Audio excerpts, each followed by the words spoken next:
What's going on, people? Tony here, Football Fan TV, and we are back again with another episode. Gang business as usual. My brother Benji is here. Benji, how you doing? Doing all right, bro. It's been a minute. It's a shame that our squad, most of them are down, like the West Ham team, with some strange illness. But yeah, I think we'll be able to handle the. We'll be able to handle the load. We'll be able to handle the load Yeah, no, in their absence. But yeah, I'm doing good. I'm doing good. yeah, good to see you, bro. The last time we did a photo, the last time we were here, the elephant of my team was still on top of the table, but things have really changed so fast, and we are going to be, I think, 4 points behind you without even touching a ball or kicking a ball, probably over the weekend. And looks like the title is officially going to Manchester, it's not coming to London. Yeah. Well, the last time we were here, I told you that I predicted 4-2 for the game, and somehow you didn't even get the second goal that I'd given you. So, you know, that Mm. was it. I feel like you considered the trophy after the Southampton game, but, this game was just so easy. Like, we didn't even kick into second gear. You guys, like, you were intimidated and stuff. One tactic like this totally caught you off guard. So, yeah, what can I say? It's a good place to be in. I've missed the top of the league. This is where we belong, and yeah, excited to see the rest of the season. Just in a nutshell, I think we came to that game. Our players went to the game and they already intimidated, and then we could see different levels in teams. Maybe the management, the style of play, the manpower, the depth, and also the experience. It really showed in the game, and I think we have to accept and say that we can't really beat City to the trophy, but it has been a good trial. It has been a good run, so we need to go again next season. Maybe if we have. Recruited and have a better team, I think we could go maybe again next season talk to. But other factors constant. Other teams are going to recruit. Other teams are just going to get better. I think it's just going to be a long season next season as well. Eh? Yeah, I definitely agree with that. I feel like the clear lesson from that game was if Arsenal adopts the Man City structure, which is something that we have seen Real Madrid do, Barcelona do, which is like get players and keep them for at least 5, 6 years, then you'll have some level of stability where, despite how bad the season goes, you're assured of a top four, top three, top two finish. So if you're able to keep your main guys healthy and available, and then bring in like extras, like role players, then your team has the potential to actually, give us another run for our money next season. But very few Premier League teams are doing that. City has led by example over the last decade. Aguero spent 10 years, Fernandinho 8, David David Silva. Silva spent a really good time here. So we're seeing it.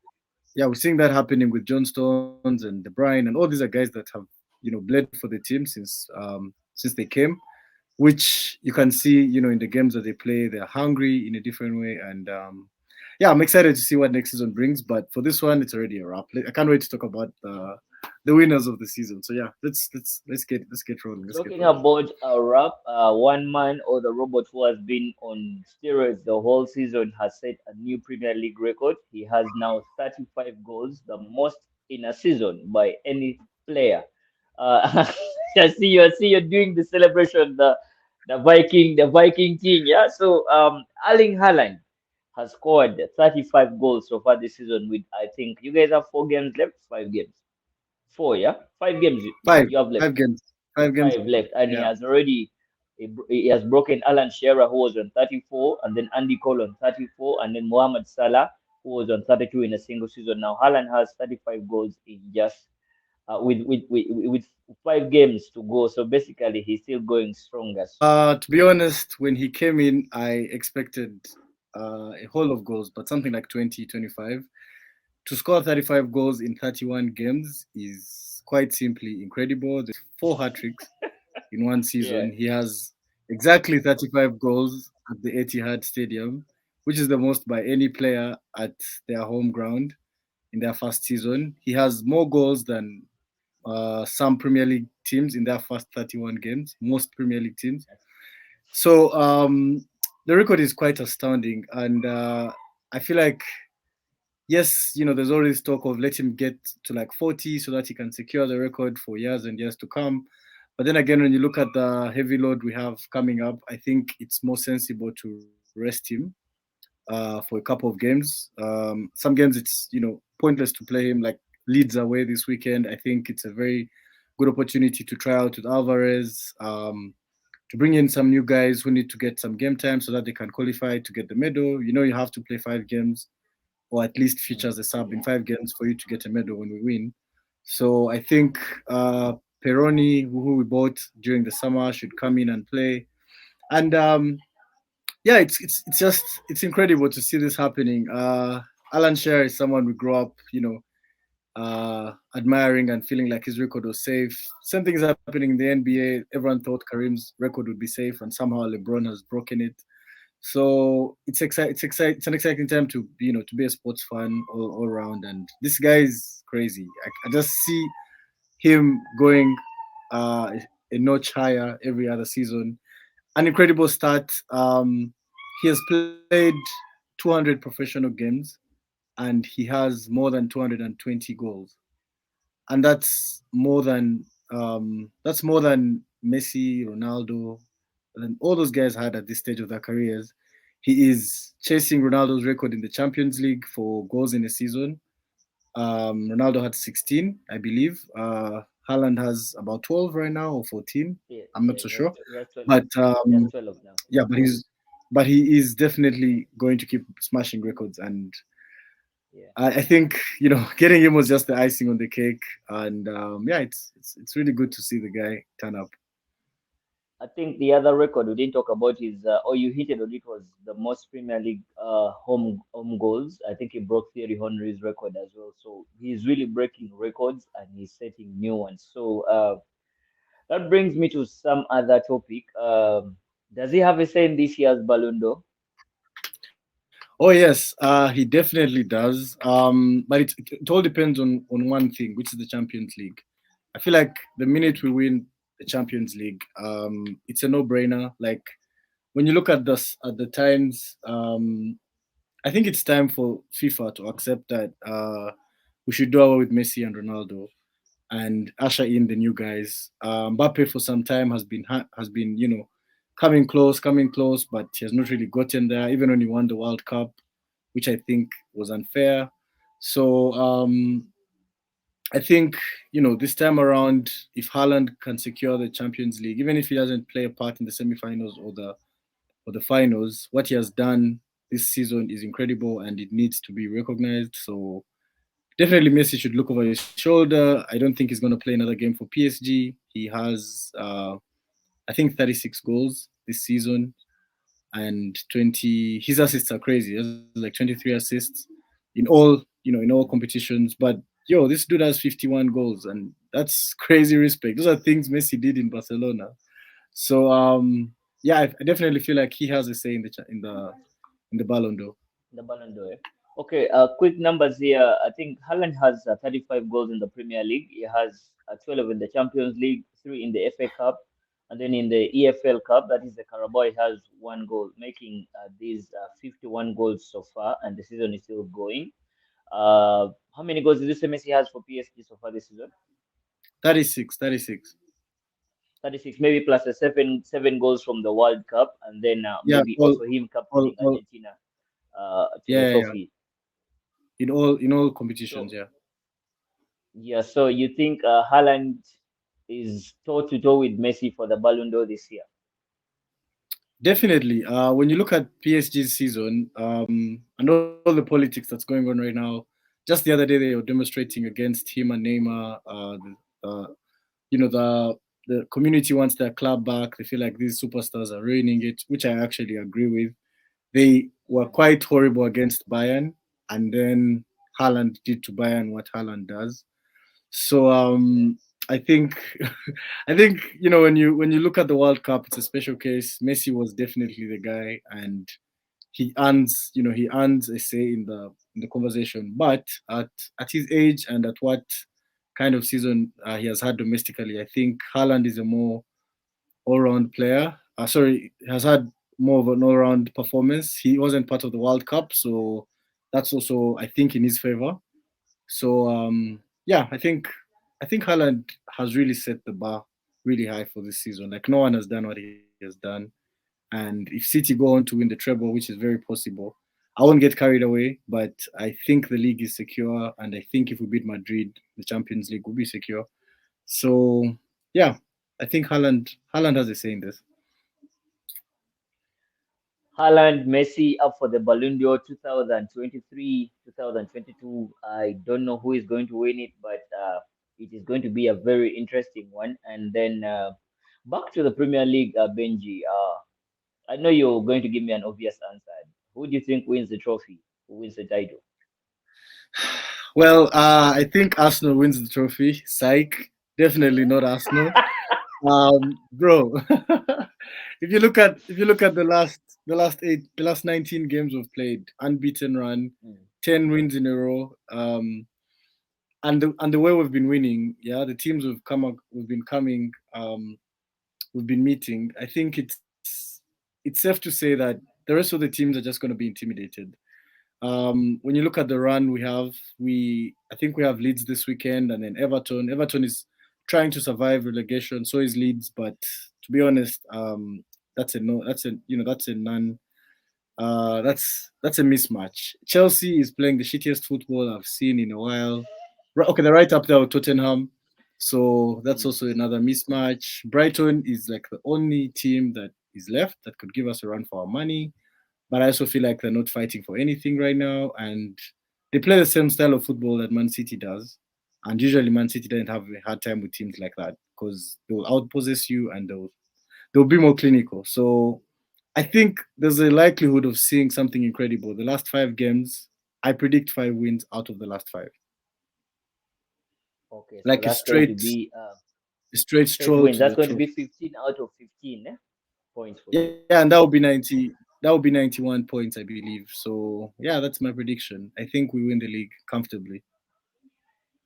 What No, do you but predict? before What do we you get think? to the, I already gave up. I already handed over the trophy to Manchester City after Southampton and West Ham, and then Manchester City did put the final nail on the coffin at the Etihad when they beat us 4-1, of course. So definitely, unless there are miracles that are not going to happen, it's City's trophy. So I still back them. They are going to take that trophy this season, and they deserve it at some point. Though Arsenal also would have deserved it, but we bottled it.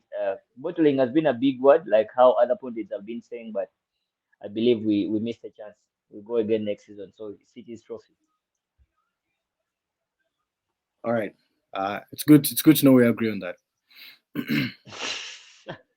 Well, so if you also agree with us and like the content, you can always subscribe to the channel, like it, smash the like button on the thing, subscribe as well, comment, also share with your colleagues, and of course, you can turn on the notifications so that every time we put up some content for you, you'll be able to know that we put up some nice content. Finally, here, Benji, onto the other side of the table, which teams do you think get relegated? Because rock bottom, we have Southampton with 24 points. They've played 34 games. Everton is with 29 points with 34 games played. And also Nottingham Forest with 30 points with 34 um, games played. Next to them, there's Leeds. So basically, who do you think get relegated? Well, I have to say, it's quite sad, but at the same time, I think someone is going to get lucky and get James Ward-Prowse, which is obvious. Unless he's those guys who says I'll go down with my team and come back with it. It'd be quite crazy to do that because I don't think Southampton is good enough to bounce back. But I think Southampton is Mm, cooked. I think they're done. I don't see them coming back. They've had a very horrible run. If they'd held on against Arsenal, then they'll definitely have some energy and something to prove. But they were not able to do it. So I think they're cooked. 5 games with no win, and you're fighting to survive. I think that's crazy. They have Nottingham next, who's mm, also, on the fringe of survival. I think Nottingham might win that game. Then they have Fulham. I think Mitrovic will be back for that game, so it will be tight. And then Brighton and Liverpool. So I think Southampton is gone. Everton has had very contrasting performances lately. I think when Sean Dyche came in, we all felt like, this is an experienced coach with Bundy experience and all that. And and his style of football can help them survive. But somehow they've not been able to pull off any wins in the last 5 games. A couple of draws in there. They have Brighton, Man City, Wolves, and Bournemouth, all teams that are better than them right now. I think it will be hard for them, mm. but probably, they might have a chance. So I predict it will be Southampton, Leeds, and Everton. You think I think Nottingham Forest survive? I think Nottingham and Leicester survive because Leicester has quality and they have Fulham, Liverpool, Newcastle, and West Ham. All are not easy games, but I think Leicester has enough in their tank to survive. I can't say the same about Leeds and Everton. Okay, I think to me, I think like you said earlier on, I agree with you. Southampton, there's no way they're going to really survive the ups. They're really going to go back. And then Everton as well on the other side. I also thought when they got Sondash, the king of defensive football, I thought they would forge around and get some point and move out of the red zone, but looks inevitable right now, and they still have to play CJ. They have a little bit of tricky games as well. I think Nottingham Forest has a chance, but I would think they'll be the third team to also go down because I see Leeds is going to have a new manager bounce. I am telling you this now, and you guys are playing them on Saturday. Let me let me let Sam me Allardyce, Big Sam is let me back. jump in. Yeah. Let me tell you. Let me jump in. In 2021, Big Sam was brought in to save West Brom halfway through the season, and he failed. That was the first time he has failed to pull off a miracle. And West Brom had a good chance to survive. He failed at doing that. So I feel like he has run out of juice. Speaking of juice, I'd like to endorse this very nice juice, Squishy. I don't know where it's from, but just like Haaland always talks about milk being his magic potion, this is my magic potion. This is the good stuff right here. Definitely check it out in Well, any stores near you. And yeah, probably you get as smart as I think I am uh, sometimes. But yeah, about some about the big summit. I, yes. if it was like 5 seasons ago, then definitely would say yeah, Leeds is gonna survive. But um, Bamford hasn't played well in like the last 1 year. Ever since he got that injury, there's that time he was on a run Mm, similar to what Watkins has been doing at Aston Villa, and you can't really when you watch their games the way they lose, you can't really see how they're going to be solid enough to survive losing. Yeah, they have mm. Manu, West Ham. No, no, no. Leeds have got City this weekend, and then could you remind me like who else they have? Because I know they have a Uh, tough run in I'm coming not in. certain. I'm not certain of the fixtures they have, but the hardest one they have is of course the one they'll have over the weekend against City. And like I was Aha, saying, so the they new have manager they have bounce is City. happening. Mm. I don't see it happening. They have City, then they have Newcastle. Yeah, Yeah. Newcastle is right after Man City and Liverpool. Newcastle is having the best form right now, so I don't see that being an easy tie for them. They have City, they have Mm, Newcastle, they have West Ham, who will be safe, I think, by the time they play them, and then mm. they have Tottenham, who on the last day of the season will probably be fighting for Europa League. So I don't see them surviving. I think the Big Sam move came in a little late. I don't know why they held on to Casilla after those humiliating losses they've been having. And I think it's time for them to go back and go back to the drawing board. And they've been honestly they've been shit ever since that guy left, the South American guy, the crazy football. Jesse Marsh. Mm. No, Jesse no, before Marsh. the American, the crazy guy. No, no, before Jesse Marsh, like Bielsa. before him, Bielsa. Bielsa. Yeah, yeah. Bielsa. Ever since Bielsa left, yeah, Marsh brought in some stability, and then they got rid of him. I think because he was bringing in American players who are actually playing well, to be honest, and somehow things have just fallen off. It's like how Southampton got rid of Ralph Rosenhuto, and now you can't really see an identity at the team. So Mm. I think small clubs should not be firing coaches as fast as big clubs do it. So Leeds, nah, I don't see them. I don't see them. Right, that's your opinion, but me, I think they will survive. I think that brings us to the end of this episode. Benji, always a pleasure to have you on the pod. I think it was a fruitful one, and today we're not at loggerhead because we know the facts. And that juice, you're still recommending it. Yeah, this is the So, good Benja, stuff right here. it's always nice having you. I hope to see you on the next one, bro. Cheers. Eh? Yeah, see you